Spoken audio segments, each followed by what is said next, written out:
When I was 13, my mom and dad let me go trick-or-treating for the first time without any supervision. All these years later, I can still remember how psyched I was that I was allowed out on my own for the first time. But little did I know, it would prove to be my first and last time trick-or-treating on my own.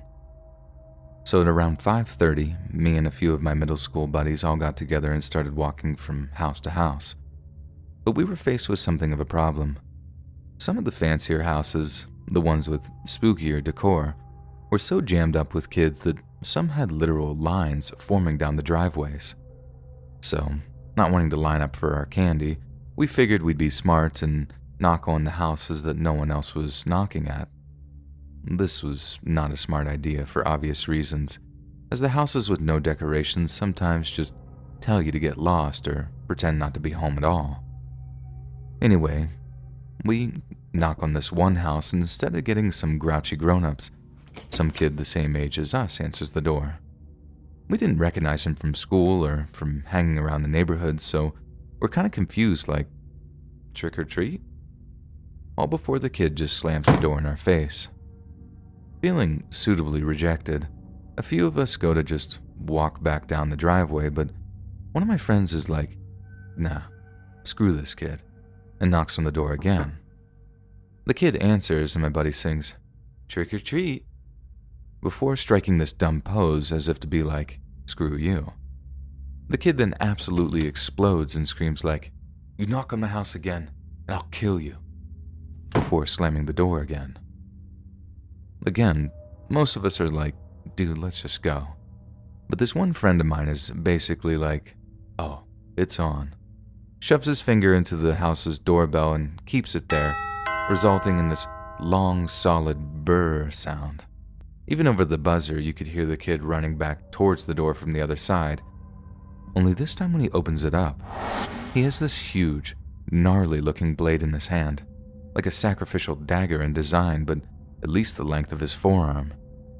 As soon as we see it, we just bolt up the driveway and out into the street, but I kid you not, this kid follows us.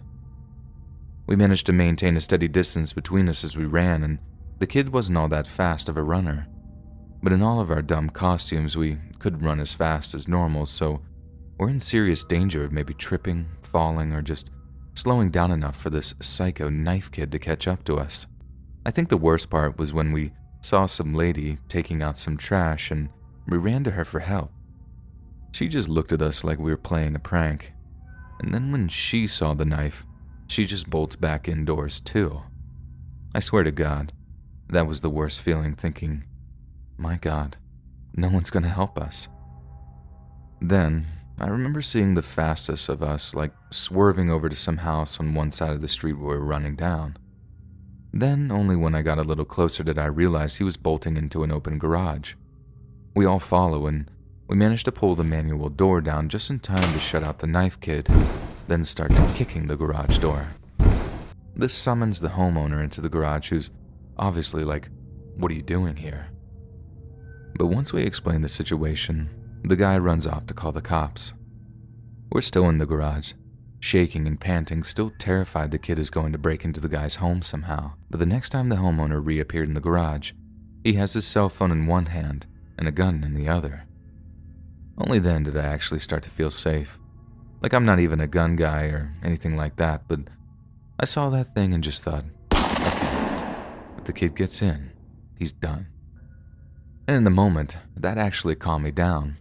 Kind of scary that it did, but we move on. Anyways, the cops showed up pretty quick, which meant we had the pleasure of watching that stupid psycho get slammed into the pavement. Kind of a sad story in a way, because we heard the kid was super neglected by his parents, and that he had a bunch of mental problems too. His parents used to leave him alone for weeks at a time because they traveled a bunch for work. Kind of like if Kevin from Home Alone had just suddenly lost his mind or something. I feel for the kid in a way, but honestly, he was lucky he didn't get shot, either by the homeowner or by the cops.